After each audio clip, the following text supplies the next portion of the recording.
name is Cat Oriel. I'm a reporter with Forbes Breaking News. Today I'm here with Representative Mark DeSaulnier of California. Congressman, thanks so much for joining me today. My pleasure. Thanks for asking. Of course. So we're here today to talk about the passing of Senator Dianne Feinstein. The news broke this morning. She passed away at the age of 90. And I saw on a statement that you posted today, you called her a friend and thanked her for her partnership and expressed gratitude for her service. So I want to hear from you. What was your friendship like with the senator? Do you have any fun stories or memories to share?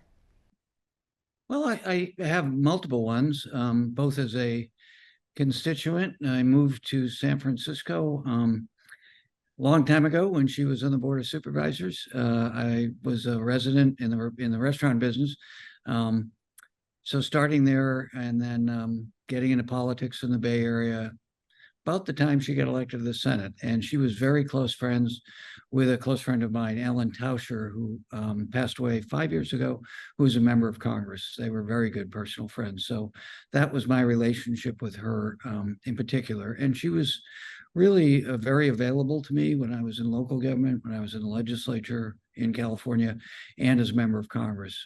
So she became a friend, somebody I very much admired. Even though I didn't always agree with her, I was more liberal than she was. Did you ever work together to pass any legislation?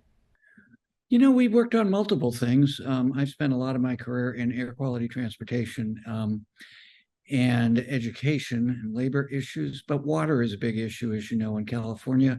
I've represented an area that the Bay Area, California Delta is in. So a lot of those issues we didn't always agree on, but we worked on those and on transportation issues.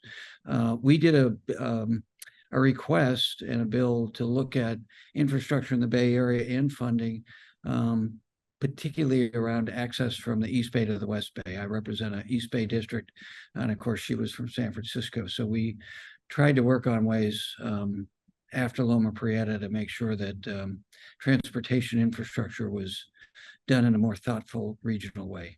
On a both personal and professional level, what was the most important lesson that you learned from her service? You know, she just had a grace and dignity to her that as I reflected on the floor today, Speaker Pelosi and the California delegation did a moment of silence, talked to colleagues who were mutual friends of the senators. It's just striking given our dysfunction right now and the dysfunction of the Republican caucus.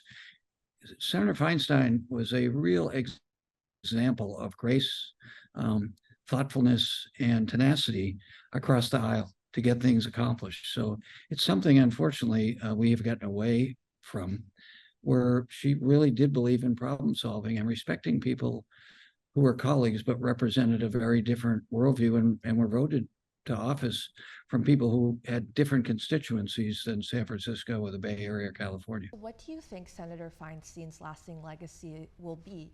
Is it her ability to reach across the aisle and work with people of the other party?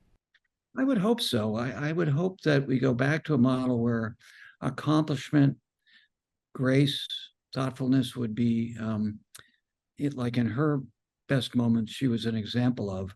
And now, unfortunately, there are too many members here who are sort of the opposite of that. They are graceless, thoughtless, and they want to get attention, not for the work they're doing, but for many of the things they're doing to prevent work from happening. And this is right now, it's particularly true of a small faction of the Republican Party, but it's an approach to the work, I think, that I model a lot of my work on based on my relationship with Senator Feinstein.